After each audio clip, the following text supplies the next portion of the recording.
제가 미국에서 사역하고 있을 때 어느 날 한 성도님이 저를 찾아오셨습니다.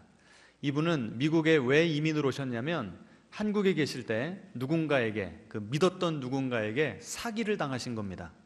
그래서 한국에서는 너무나 살 길이 막막하니까 새로운 기회를 찾아서 온 식구들과 함께 그나마 남은 돈 다 털어가지고 미국에 와서 작은 가게 하나 오픈해서 거기에 온 식구들이 매달려서 하루하루를 힘겹게 살아가는 분이셨습니다.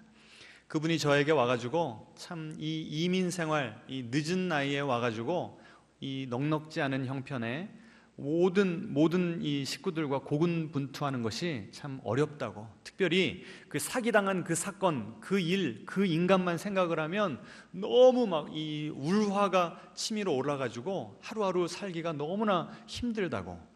그런데 목사님이 지난주에 하신 설교 있잖아요, 그러시는 거예요. 제가 그 전주에 무슨 설교를 했냐면 시편 109편 원수를 위한 기도라고 하는 제목으로 제가 설교를 했었어요. 여러분 시편 109편 다 아시죠? 하도 그 원수가 미우니까, 꼴 보기 싫으니까 무슨 기도를 합니까? 그 원수의 아내는 과부가 되게 하시고 그 원수의 자녀들은 고아가 돼서 빌어먹게 하시고, 이렇게 기도를 해요. 여러분 이런 기도하면 됩니까? 안 됩니까? 안 돼요? 그러면 그게 왜 성경에 실려 있습니까? 그래요, 안 그래요? 제가 그래서 무슨 설교를 했냐면 하나님이 이렇게 기도한다고 다 들어주시지도 않으시고, 또 우리의 궁극적으로 가야 될 목적지는 이 사람을 향한 분노입니까? 용서입니까?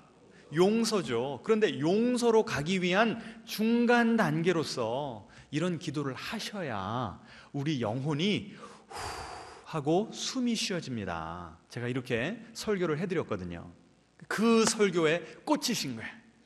그래가지고 그 전에는 그 인간만 생각하면 막 잠이 안 오고 억울하고, 특별히 자녀들이 사춘기 자녀들이라 이것저것 이제 미국 오니까 사고 싶은 게 많고 필요한 게 많잖아요. 그때마다 못 사주니까 막 속이 뒤집어지면서 또 누구 욕이 나오는 거예요.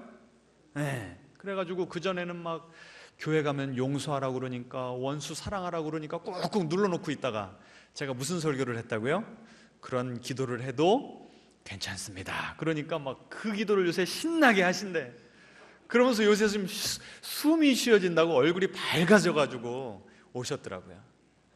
여러분, 제가 지난주에도 말씀드렸던 그 치유상담연구원의 김중호 교수님이 이렇게 말씀하세요. 여러분, 제가 상담을 해보니까 많은 분들이 고통 가운데 살아가시는데 왜 고통을 이렇게 느끼고 고통 가운데 파묻혀서 살아가시는가를 봤더니 과거와 굿바이가 안 돼서 그럽디다, 이렇게 강의를 하시는 거예요. 과거와 뭐를 해야 된다고요? 굿바이를 해야 된대요. 그런데 아까 저한테 찾아오셨던 집사님, 그 설교를 들으시기 전까지는 과거를 어떻게 하신 거예요? 꽉 붙들고, 아니면 과거의 붙들림을 당해서 살아가셨던 거예요. 그 사람을 생각할 때마다, 사기당한 그 사건을 생각할 때마다 내 마음 가운데 온갖 그런 부정적인 생각들이 올라오니까 이걸 어떻게 감당할 줄 모르니까 어느 순간에 그 감정들이 나를 잠식해버리더라는 거죠. 여러분, 우리는 언제를 살아야 행복하다고요? 하나님께서 우리에게 복 주시는 시간이 언제라고요? 지금이에요, 지금. 앞뒤자로 인사하겠습니다. 지금 여기를 살아가야 됩니다. 여러분, 시간이라는 건요, 미래에서부터 현재를 거쳐서 과거로 흘러가 버려요. 그렇죠? 그럼 지금 우리에게 주어진 시간은 뭐밖에 없어요? 예? 미래는 지금 나한테 왔어요, 안 왔어요? 과거는 내가 잡는다고 잡아집니까, 안 잡아집니까? 다시 가지고 올 수 있어요, 없어요? 없잖아요. 한번 흘러가 버리면. 그럼 나에게 주어진 시간은 뭐밖에 없어요? 지금밖에 없어요. 그러니까 하나님은 너는 지금을 살면 된다. 이 지금에 내가 너와 함께하고 지금에 내가 너에게 놀라운 일들을 행하리라 말씀하시는데, 우리는 가만히 있다 보면 내 마음이 자꾸 어디로 흘러가 버려요? 흘러간 과거로. 그때 그 사람이 자꾸 생각나요. 젊었을 때 그렇게 멋있었던 교회 오빠, 청바지에 흰 티셔츠 입고 딱 기타를 메고 찬양을 인도하면 황홀했던 그 오빠가 자꾸 생각이 나. 그러면 현재 내 남편이 어때요? 자꾸 눈에 안 들어오거든. 그럼 이 현재를 현재답게 살아야 되는데, 생생하게 살아있어야 되는데, 내 의식이, 내 감각이 다 살아있어야 되는데, 그 과거에 어떻게 된다고요? 붙들려 매임을 당하게 된다는 거예요. 여러분, 오늘 설교를 들으시면서 나는 과거로부터 자유한가? 나는 과거의 그 사람, 그 사건, 그 감정과 제대로 된 굿바이를 했는가? 한번 생각해 보시면서 오늘 설교를 들으시기 바랍니다. 잠시 눈을 감으시고 과거라고 하는 단어, 그 사람, 그 감정을 띄어 떠올려 보세요. 그 사건을. 그 다음에 우리 손을 흔듭니다. 굿바이. 이제 나를 떠나가라. 나는 이제부터 현재를 살 것이다. 예, 눈 뜨시기 바랍니다. 자, 이거 좀 매일매일 행하세요. 실천을 해보시기를 바랍니다. 그럼 여러분의 인생이 행복 지수가 확 올라갈 줄로 믿습니다. 여러분, 우리는 행복할 권리가 있어요. 아멘. 하나님이 우리와 함께 하시는데 우리가 매일 막 우울하고 막 지치고 무기력하고, 하나님께서 우리가 그렇게 살아가는 걸 원하실까요? 아니에요. 하나님께서는 우리에게 생명을 주시되 풍성하게 주셨어요. 그 풍성한 생명을 누리려면 어디에 살아야 된다고요? 언제? 지금 살아요. 지금. 과거가 아니라. 한 40대 중반 가장이 그 치유상담연구원에서 하는 영성치유 수련회에 참석을 했습니다. 이분은 40대, 제가 말씀드렸죠. 40대 중반이고 결혼을 했고 자녀들도 있는데 인생이 너무 불행한 거예요. 하루하루를 살아가는데 내 마음이 너무 어두운 겁니다. 그래서 나는 왜 그럴까 알고 싶어서 이 치유 수련회에 참석한 겁니다. 강의도 듣고 다른 사람들이 풀어놓은 그 인생의 이야기 보따리들을 듣는 가운데 깨달은 게 있어요. 야, 내 마음 가운데 나를 지난 20년간 짓누르고 있었던 죄책감이, 나는 그 죄책감에 사로잡혀 있었구나. 20년 전에 어떤 일이 있었냐면요, 한 여학생을 뜨겁게 사랑했답니다. 그런데 그 여인과 사소한 말다툼을 하다가 갑자기 내 속에서 욱하는 성질이 올라오면서 그 여인의 뺨을 때려버린 거예요. 그러니까 이 여인이 너무 충격을 받아가지고 뛰쳐나가다가 자동차 부딪혀서 즉사를 한 거예요. 그러니 내가 그 과오 때문에 사랑하는 사람을 죽게 만들었다는 그 죄책감이 나를 억누르니까 지금 결혼도 하고 그냥 평범한 삶을 사는데도 내 속에 어떤 생각이 들었을까요? 나는 행복할 자격도 없다. 한 영혼을, 한 육신을 내가 저렇게 망가뜨려 놨으니 내가 무슨 행복할 권리가 있겠는가. 인생을 비참하게 살 수밖에 없었다는 거죠. 그래서 그 김종호 교수님이 이분에 대해서 이야기를 하시다가 이분이 치유 수련회에 와서 많이 울고 그 다음에 속엔 이야기를 나누시고 치유가 되셨습니다. 그렇게만 하고 끝내시는 거예요. 어떻게 치유받았는지 너무 궁금하잖아요. 그래갖고 제가 수업 끝나자마자 막 뛰어갔습니다. 교수님, 도대체 그런 분들은 어떻게 상담을 해드려야 됩니까? 그랬더니 제가 지금 다음 수업이 있어서 잠깐만 말씀드리겠다면서, 이제 그때 했던 치유 방식이 뭐냐면 의자를 2개 갖고 왔대요. 그래서 하나는 그분이 앉고 하나는 이제 그 비슷하게 생긴 그 돌아가신 그 사랑하는 그 여인이었던 그 사람과 비슷하게 생긴 자매 하나를 앉혀놓고서 그 사람에게 내가 지금까지 묻어놓았던, 마음속에 묻어놓았던 나의 감정, 그리고 그 사람에게 하고 싶었던 말을 마음껏 해보십시오 라고 하는 그 장을, 세이프 스페이스, 안전한 공간을 만들어줬다는 거죠. 여러분, 이분이 크리스찬이에요. 크리스찬이면 내가 죄책감을 가지고 있을 때 먼저는 누구에게 나가요? 하나님께 나가죠. 하나님, 내가 이런 죄를 졌습니다. 내가 한 영혼을 이렇게 내가 파멸시켰습니다. 어떻게 해야 됩니까? 하나님 앞에서 예수님의 보혈로 그분의 죄는 하나님께는 용서를 받은 거예요. 그런데도 이분이 왜 이렇게 불행하게 사셨을까요? 왜 과거에 얽매여서 이 죄책감에 시달리면서 사셨을까요? 누구와 화해가 안 된 거예요? 그 죽은 사랑했던 그 여인과 화해가 안 됐던 거죠. 그래서 이 교수님은 그 의자 하나를 더 갖다 놓고서 그 여인과 화해를 시도했던 것입니다. 그래서 이분이 막 울면서 내가 너무 잘못했다고, 그때 왜 내가 그 화를 컨트롤하지 못해서 당신에게 이렇게 씻을 수 없는 상처를 주고 아픔을 주고 결국 죽게까지 만들었다고. 나를 좀 용서해달라고 하염없이 울드랩니다. 그리고 마지막에 그분에게 이렇게 말씀하셨대요. 이제는 당신의 마음 가운데서 그 여인을, 그리고 그 여인을 생각할 때마다 느껴지는 그 죄책감을 이제는 뭐 해야 돼요? 굿바이 하십시오. 그 과정을 겪은 다음에 얼굴이 많이 환해지셨답니다. 여러분, 그런데 이것이 1회로 끝날까요? 한번 그렇게 굿바이 한다고 우리가 과거와 완전히 과거로부터 자유로워질 수 있을까요? 아니죠. 또다시 감정이 느껴지고 또다시 감정이 차오르면 또 어떻게 하면 돼요? 하나님께 나와서 또 토해버리고 또 빨빠이하고 또 살다 보면 또 그 기억이 올라오고 또 나를 괴롭혀요. 그럼 어떻게 하면 돼요? 또다시 하나님께 나가서 하나님, 또 이 감정이 나를 괴롭히네요. 나는 지금 여기에 주님이 함께 하시는, 주님이 복 주시는, 주님이 이끄시는 지금 여기에 살겠습니다. 계속 그렇게 하나님께 나와서 털어버리고 결단하고 굿바이 하시라는 겁니다. 앞뒤자로 인사하겠습니다. 굿바이를 잘해야 행복해집니다. 이 과거에 얽매였던 사람, 이 성경 인물들 가운데 대표적인 인물이 누굴까 생각을 해보니까 모세더라고요. 모세는 총 몇 살까지 살았죠? 120. 그런데 참 외우기도 쉽게 그의 인생을 3등분해서 살펴보면 됩니다. 처음 태어나서부터 40살까지는 어디에서 살았어요? 애굽 바로 왕의 궁궐에서 살았습니다.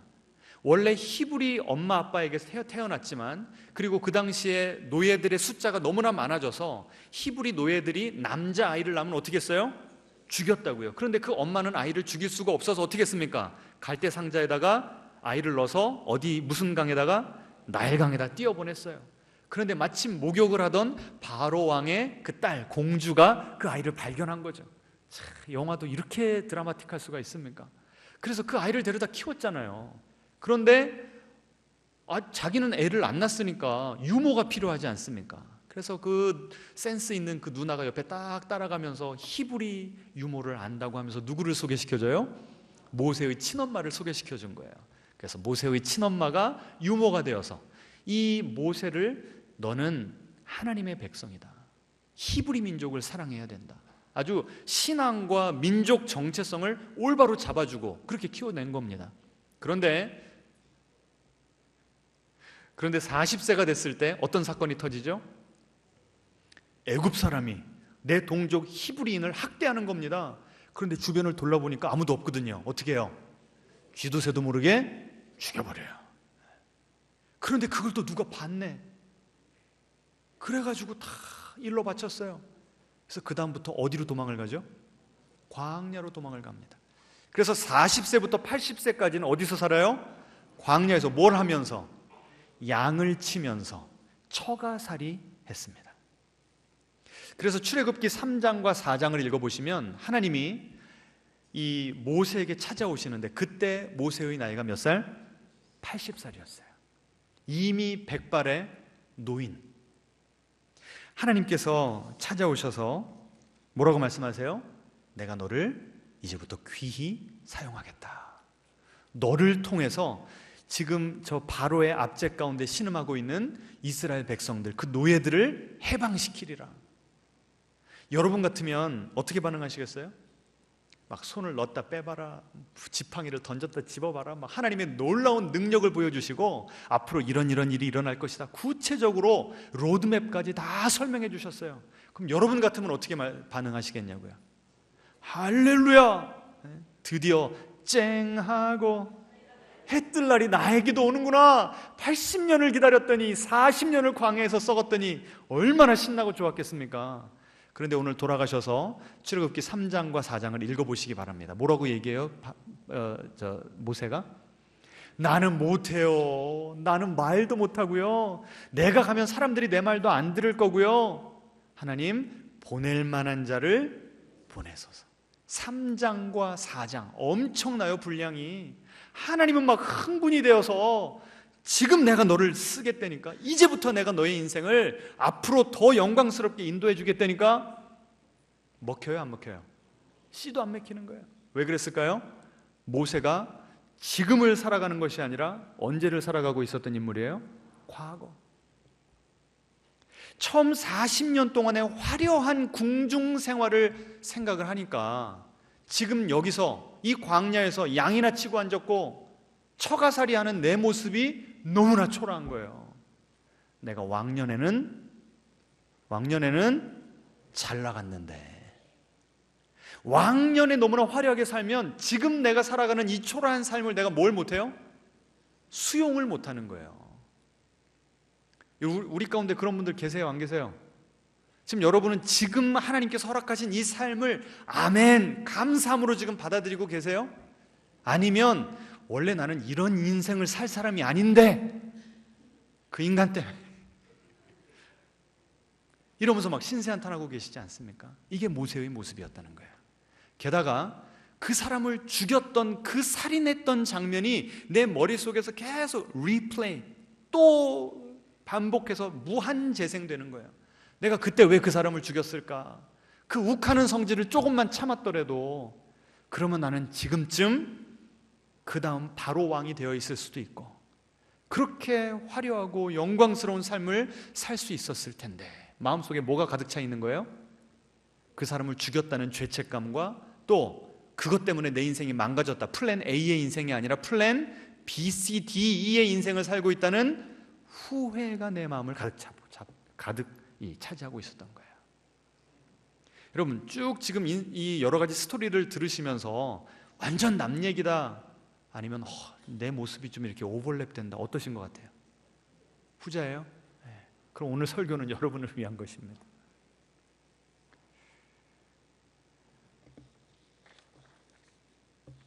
지금요, 이 모세가 과거에 화려했던 인생, 그리고 내가 그때 왜 그랬을까 후회, 그것만이 아니라 누군가 나를 일러 바쳤기 때문에 내가 도망간 거잖아요. 누가 일러 바쳤을까요?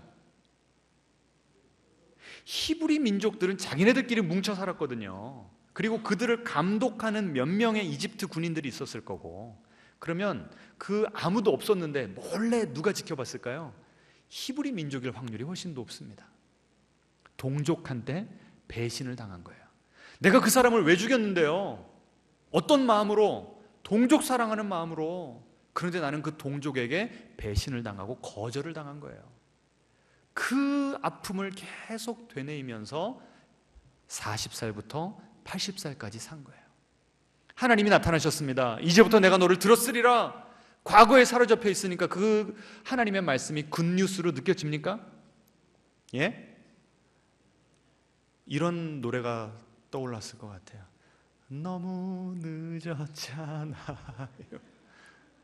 아니, 좀 젊을 때 팔팔할 때 쓰시지 80살 때 나를 부르셔서 뭐 하시겠다는 겁니까? 하나님, 내 인생 끝났어요. 종 쳤어요. 그냥 나는 이렇게 살다가 죽을랍니다. 여러분, 과거에 사로잡힌 사람들이 이렇습니다. 얼마나 무서운지 모르겠어요. 지금 하나님은요, 모세를 사용하시려고 모든 계획을 세워놓으셨고 막 흥분이 되어 계신 거예요. 무언가 새로운 일을 이루시려고. 오늘 본문에 뭐라고 나와요? 누구 안에만 있으면? PPT 보여주시겠습니까? 다시 한번 읽어보죠. 네, 같이 읽죠. 그런즉 누구든지 그리스도 안에 있으면 새로운 피조물이라. 이전 것은 지나갔으니 보라, 새 것이 되었도다. 아멘. 지금 모세가 이 말씀을 붙들어야 되는데 과거만 붙잡고 있는 거예요. 여기 뭐라고 나오죠? 누구든지. 나이가 80살이건 20살이건 나이도 상관없다는 거예요. 과거에 살인을 저질렀건 배신을 당했건 사기를 당했건 상관없다는 거예요. 따라해 보겠습니다. 누구든지. 앞뒤자로 인사하겠습니다. 우리가 다 누구든지입니다. 우리 모두가 저 누구든지에 포함되어 있다는 거예요. 아멘. 누구든지, 누구 안에만 있으면? 그리스도 안에만 있으면. 그리스도 안에 있다는 건 무슨 뜻인가 하면 그리스도의 통치 안에 있으면, 다른 말로 하면 그분이 내 인생을 책임지고 계시다 믿으면, 내 이 무너진 인생, 내 망가진 인생, 어느 누구도 어찌할 수 없어 보이는 이 인생을 누구에게 맡기면? 하나님께 맡기면 그때부터 주님께서 우리를 통해서 놀라운 일을 행하신다는 거예요. 앞뒤자로 다시 인사하겠습니다. 우리는 모두 새로운 피조물입니다. 그래서 지금 사도 바울이 뭐라고 말씀하세요? 이전 것은 지나갔으니. 여러분, 왜 지나간 걸 지나간 걸로 내비두고 빠이빠이를 해야지 왜 지나간 걸 붙잡고 있습니까? 그래요, 안 그래요? 좀 아멘 좀 시원하게 해보셔. 따라해 보겠습니다. 지나간 것은 지나갔습니다. 그럼 우리는 뭐가 된 거예요? 새 것이 되었죠. 새 것. 매일매일 이 고백을 하며 사시는 여러분 되시기를 주님의 이름으로 축원합니다. 지금 주님께서 이렇게 말씀하시는 거예요. 모세야, 너 80이라고 포기하면 안 된다. 인생은 몇 살부터? 80살부터. 다시 앞뒤자로 인사하겠습니다. 인생은 80부터 시작입니다. 내가 너를 들었으리라. 내가 너를 내 이 놀라운 역사의 파트너로 들었으리라. 지금까지의 인생보다 앞으로의 인생을 더 영광스럽게 하리라. 너는 더 이상 살인자, 실패자, 패배자가 아니다. 내가 너를 민족의 영웅, 죽을 수밖에 없는 사람들을 건져내는 구원자로 사용하겠다. 여러분, 하나님의 관심은 지금 어디에 있으세요? 과거가 아니라 지금에 있으세요. 우리의 시선을 돌리시기를 바랍니다. 과거를 붙드는 것이 아니라 지금 여기 역사하시는 하나님을 붙드는 여러분 되시기를 주님의 이름으로 축원합니다. 그래서 모세는요, 그렇게 하나님을 80세에 만난 다음부터 하나님의 부르심을 받은 120살까지 순간순간 선택을 하면서 살았습니다. 뭐와 뭐 사이에 선택을 했을까요? 한쪽에서는 자꾸 나를 끌어당겨. 뭐가요? 내 과거가. 야, 너 전에 실패했잖아. 너 욱하는 성질이 있어. 사람까지 죽였잖아. 너 같은 게 무슨 민족을 인도를 해? 너는 자격이 있어? 계속 나를 끌어. 또 다른 쪽에서 나를 끌어주십니다. 누가? 하나님이. 너는 내 아들이야. 내가 널 책임져. 너를 향한 놀라운 축복의 계획이 있어. 순간순간 내가 너를 새롭게 빚어주고 있어. 지금 나를 바라봐. 여러분, 둘 중에 누구를 선택해야 돼요? 우리에게 이런 이 양쪽 중에 선택할 자유가 있어요, 없어요? 있어요. 그런데 우리는 한참 과거에 얽매여 있다 보면 이럴 자유조차 없다라고 믿게 될 때가 많아요. 그래요, 안 그래요? 그래요, 안 그래요? 그런데 이건 제 말이 아니고요, 오랫동안 사람들을 연구하고 수많은 사람들을 상담한 심리학자들, 상담가들이 이구동성으로 이야기합니다. 따라해 보실래요? 행복은 선택입니다. 다시 한번 따라해 보세요. 불행도 내가 선택하는 것입니다. 여러분, 이거 동의하실 수 있으세요? 이거 아멘 쉽게 하시면 안 돼요. 고민해 보셔야 돼요. 아마 이 말을 듣자마자, 아니 그 인간 때문에 내가 이렇게 불행해졌는데 어떻게 내가 행복을 선택하라고요? 목사님, 제가 어떤 인생 산 줄 아세요? 아마 이렇게 속에서 확 무언가 올라오는 분들 계실 거예요. 그런데 감정도, 그리고 어떤 사건을 대하는 내 태도도요, 내가 얼마든지 결정할 수 있다는 것이 인간의 마음을 오랫동안 연구한 분들의 결론입니다. 한번 예를 들어 드릴까요? 여러분이 집에서 막 부부싸움을 하고 계세요. 근데 제가 갑자기 전화를 했네요. 그럼 집사님들 딱 전화 받으시면서 어떻게 하세요? 아이고 목사님, 막 살림 다 부술 것처럼 막 제3차 대전 벌이다가도 어때요? 어이구 목사님이네 하니까 내 마음이 어때요? 감정이 스위치가 되는 거죠. 내가 어떤 감정을 가지고 살아갈지 내가 뭐 할 수 있다고요? 선택할 수 있는 거예요. 다시 말하면 내가 과거에 얽매여 살아갈지, 아니면 하나님이 지금 나와 함께 하시고 복주시마 약속하신 현재를 살아갈지, 우리는 뭐 할 수 있다고요? 선택할 수 있어요. 선택. 모세가 하나님을 붙들기로 선택했기 때문에 우리가 아는 그런 위대한 민족의 영웅이 될 수 있었습니다. 여러분도 올바른 선택을 하심으로 주님께 귀하게 쓰임받고 행복하게 사시기를 주님의 이름으로 축원합니다. 여기서 설교를 끝내려고 했는데 제가 오늘 설교를 준비하다가 책 한 권을 읽게 됐어요. 제가 프린스턴에서 공부하고 있을 때 한 목사님이 에이션 아메리칸 우리 모임들이 있었거든요. 신학생 모임들이. 거기에서 정식으로 초청을 해서 1박 2일인가 2박 3일인가 우리들과 함께 시간을 보내면서 설교도 해주시고 뭐 부흥회 같이 이렇게 인도해 주시던 분이 계셨어요. 보여주시면 데이브 기번스라고 하는 목사님이신데요. 이분이 작년 딱 1년 됐네요. 딱 1년 전에 The Shape of My Eyes라고 하는 책을 쓰셨어요. 자서전, 회고록을 쓰셨습니다. 이분이 교회를 이 캘리포니아의 얼바인이라고 하는 제가 살았던 그 동네에 개척을 하셨는데 얼마나 많은 성도들이 모이는지 미국에서 가장 빠르게 성장하는 교회로 이 주목을 받을 만한 그런 특별한 교회였습니다. 그래서 이분이 그렇게 이제 막 교회 부흥을 하는 상태에서 프린스턴 와서 설교하시면서 저랑 같이 식탁에서 같이 한 30분 대화도 나눠주셨는데 얼마나 사람을 끌어다니는 힘이 있는지, 왜 카리스마 있다고 그러잖아요. 야, 이게 이런 거구나. 제가 저분을 통해서 처음 맛봤어요. 얼마나 막 사람이 빨려드는지. 그래서 제가 너무 좋아가지고 그때 이제 제가 신학을 마무리하고 있었던, 공부를 마무리하고 있었던 때여서 목사님, 제가 목사님 밑에서 목회 좀 배우고 싶습니다. 저 좀 써주십시오. 그러니까 명함 하나를 주시면서 그럼 교회 한번 방문하십시오. 그래요. 그래서 제가 제 아내와 함께 그 방문까지 했다는 거 아닙니까?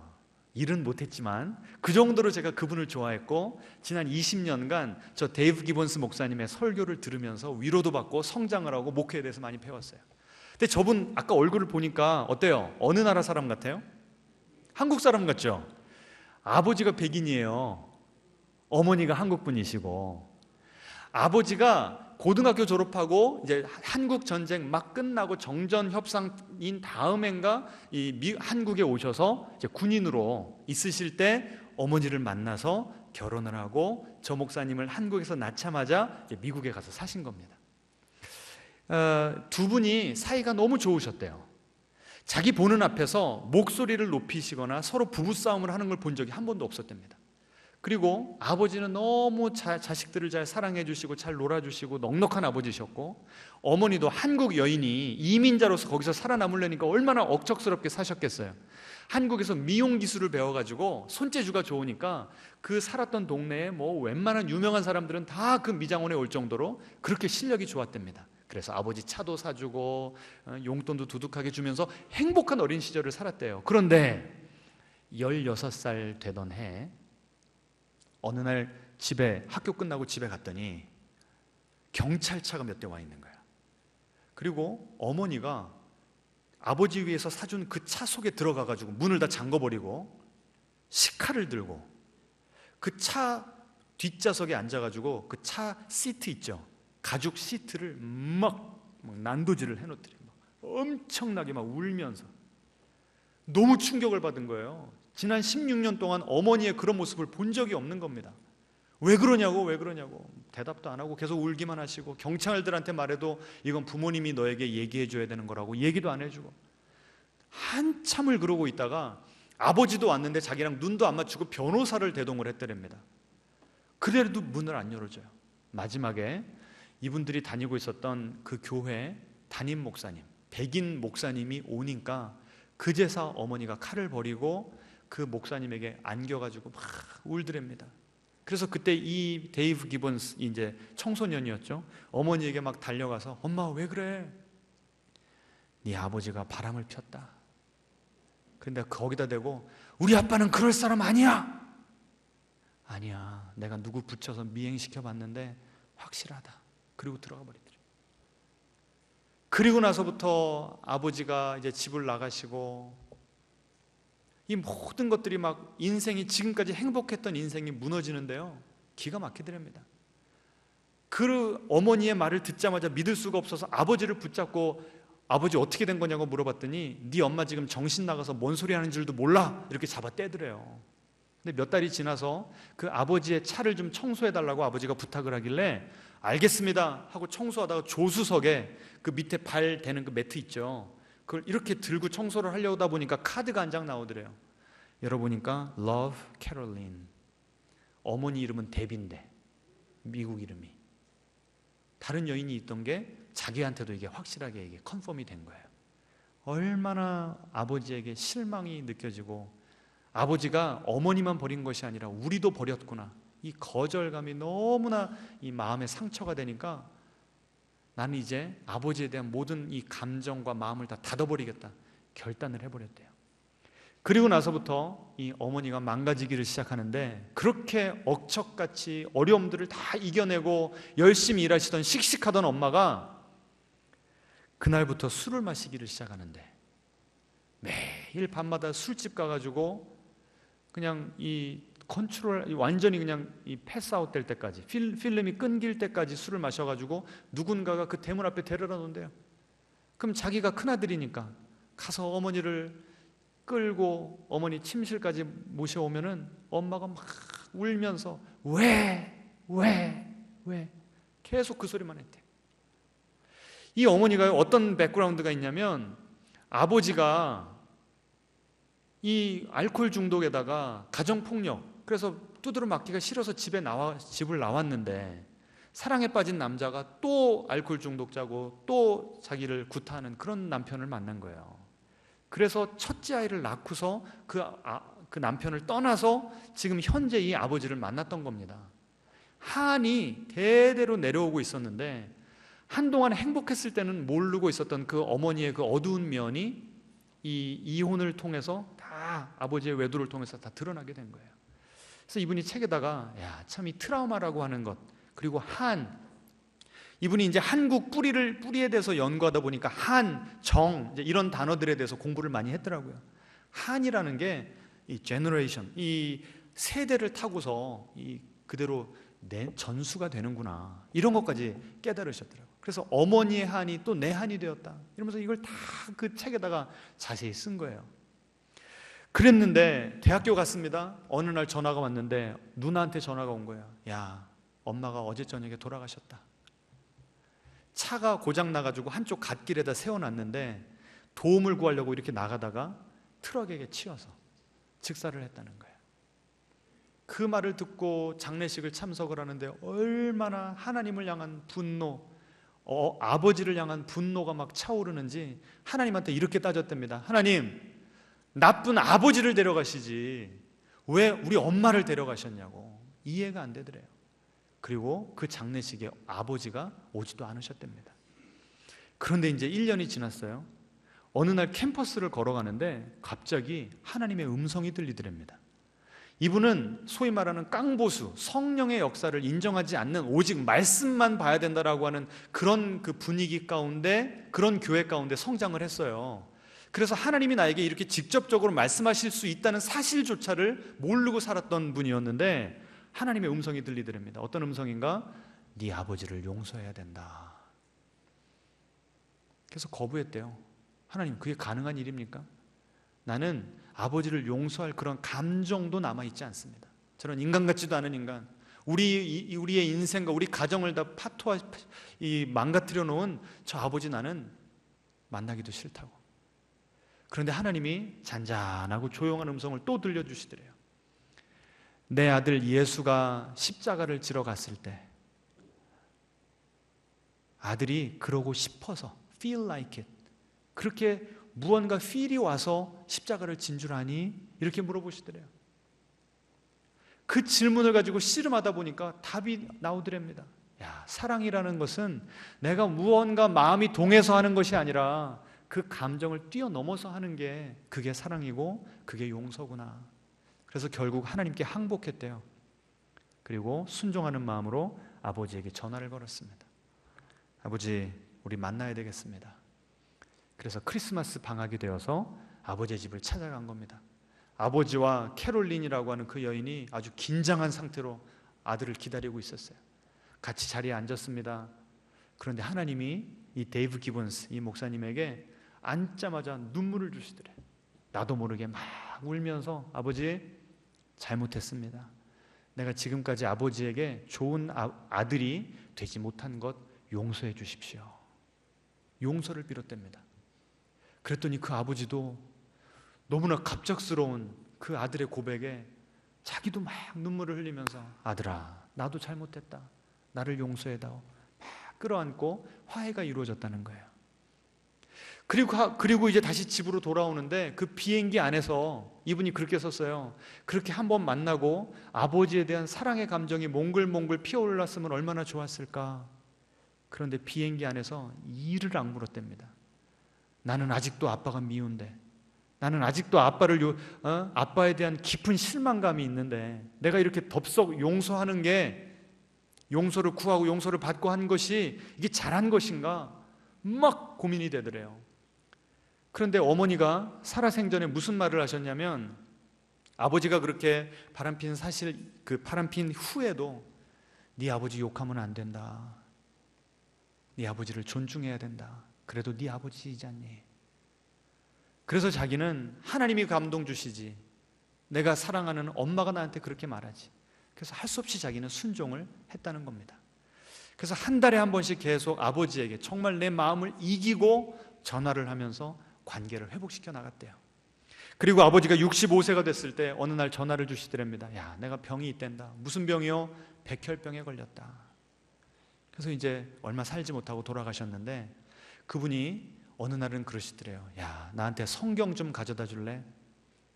이분이 한동안 교회를 잘 다니셨던 분인데 이렇게 과오를 저지르고 나니까 얼굴 면목이 없어서 교회를 안 다녔던 거예요. 하나님까지 떠났던 것입니다. 근데 성경을 갖다 드리니까 잘 읽으시더래요. 그리고 얼마 지나지 않아서 아버지에게 물어봤습니다. 아버지, 하나님이 성경을 통해서 뭐라고 말씀하시는 것 같아요? 아버지가 이렇게 말씀하시더래요. 내가 하나님으로부터 너무 오래 떠나 있었구나, 이런 마음을 하나님께서 주시더랍니다. 야단치는 것이 아니라 하나님이 그 아버지 보고 싶었다고, 그런 사랑의 마음을 알려주시더래요. 그래서 아버지가 아들과도 화해를 하고 하나님과도 화해를 하고 그리고 돌아가셨습니다. 이분이요, 어렸을 때부터 고민한 그 인생의 화두가 하나가 있었대요. 내 인생의 목적이 무엇인가? 왜 나는 백인 아버지와 한국인 어머니 사이에 내가 태어났는가? 내가 왜 미국에 살아서 미국에서 그 동양인이라고 얼마나 놀림을 받았는지. 아까 그 책 제목이 뭐였다고요? 기억나세요? The Shape of My Eyes. 왜 서양인들이 동양인들 놀릴 때 어떻게 놀려요? 이러고 놀리잖아요. 눈 작다고. 어렸을 때부터 그 놀림을 받으면서 큰 상처를 입고 살아온 거예요. 나는 도대체 미국에서 이런 아픔을 당하면서 왜 나를 이런 인생을 살게 하셨는가? 또 어머니를 보니까 영어도 잘 못하시는 분이 억척스럽게 미국에서 살아남는 그런 모습을 보면서 끝까지 어머니도 그렇고 자기도 그렇고 소속감이 없는 인생을 살았대요. 그래서 이분이 설교할 때 자주 쓰시는 단어가 misfits. fit이라고 하는 건 잘 들어맞는다는 거거든요. 내 옷이 딱 맞는 거. 그런데 misfit이라는 건 안 들어맞는 거예요. 나는 여기를 가도, 이 데이브 기본스 목사님도 라스트 네임이 백인 이름이잖아요. 미국 백인들한테 가도 동양인이라고 거절당하고, 한국에 왔더니 왜 한국말 못하냐고 구박을 하더랍니다. 그러니까 나는 얼굴은 한국 사람처럼 생겼어도 한국말을 못하니까 한국에서도 또 차별을 당하고, 내가 있을 곳은 어딘가 방황하면서 살았다는 거죠. 그리고 아버지를 보니까 그런 과오를 저지르고 난 다음에 내 죄책감 때문에 교회조차 나올 수 없는 그런 사람들이 눈에 들어오더래요. 그래서 이분이 결국 신학을 공부한 다음에 목사가 됐는데, 어떤 교회에 대한 비전을 하나님께서 주셨는가? Church for the Misfits. 이렇게 아싸들, 사회에서나 뭐 도덕적으로나 교회, 평소에 이런 사람들은 교회 오면 안 돼 라고 이 종교적인 사람들이 손가락질하고 밀어내는 그런 사람들이 들어와서 예수님의 피 묻은 복음 때문에 자유를 얻고 과거와 화해할 수 있는 그런 교회를 만들어야 되겠다, 이런 사명을 주셔서 그 교회를 개척했고 그렇게 놀라운 성장을 할 수 있었다는 거예요. 여러분은 여러분의 과거를 돌아보시면서 여러분의 과거가 이렇게 다 이렇게 좀 퍼즐과 같이 잘 맞춰지세요? 제가 전에 고등학생 때 그 송대관 씨 그 가수, 그분의 노래가 유행이었거든요. 그건 얘기가 되네, 얘기가 돼. 그 노래 아세요? 모르세요? 그런 가사가 있어요. 근데 그때 저희 그 공부 좀 하는 친구들이라 그 가사를 흥얼거리면서 서로 문제를 냈어요. 야, 그거 영어로 어떻게 하는 줄 알아? 그랬더니 공부 잘하던 서울대 경영학과 간 친구가 That makes sense 딱 이러면서 답을 얘기를 해주더라고. 그건 얘기가 되네. 이해가 된다는 거야. 퍼즐이 다 맞아진다는 거예요. 여러분은 여러분의 과거를 보시면서 그건 얘기가 되네 라는 노래가 나오세요? 아니면 나는 아직도 내 인생의 퍼포스를 모르겠다, 목적을 모르겠다, 도대체 왜 그런 아픔을 허락하신 건지, 왜 그런 사건을 나에게 허락하신 건지, 왜 내가 이런 상황에서 이런 시대 가운데 이런 부모 밑에서 태어난 건지 이게 안 맞는 분들이 있어요. 여러분, 하나님께 나와서 씨름하시기를 바랍니다. 아멘. 오늘 이 설교는요, 한 번 듣고 끝날 설교가 아니에요. 여러분이 메시지는 심플해요. 과거와 화해하라, 과거와 굿바이를 하라. 누가 몰라서 못합니까? 안 되니까 못하는 거지. 그러니까 여러분, 여러분의 이슈가 무엇이든지 간에 하나님께 나아가서 하나님과 씨름하시기를 바랍니다. 결국은 답을 주실 줄로 믿습니다. 이 데이브 기본스 목사님도 그 과거, 어둡고 텅 비어있고 어찌할 줄 모르는 이 실타래처럼 엉켜있는 이런 과거를 하나님께서 주 재료로 사용하셔서 지금의 그 데이브 기본스 목사님, 그래서 이분은요, 이런 한을 경험하고 아싸의 그 아픔을 알기 때문에 누구를 만나든지 그 사람들을 그냥 품에 안아버리는 거예요. 왜 이렇게 인간적인 매력이 있고 사람을 끌어당기는가 봤더니 그의 아픔이 그의 매력이 되고 강점이 되었더라고요.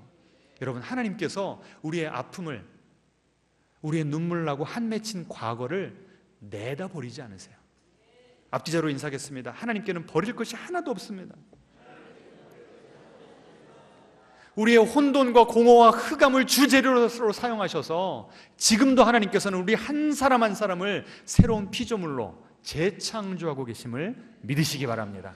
그러니 더 이상 과거에 붙잡혀 살지 마시고 하나님과 씨름을 할지언정 내 인생이 make sense 할 때까지 그건 얘기가 되네, 하나님께 감사와 찬양을 하는 그때가 올 때까지 여러분 계속해서 현재 하나님을 붙들고 사시는 그런 복된 인생 사시기를 주님의 이름으로 축원합니다. 함께 찬양하겠습니다.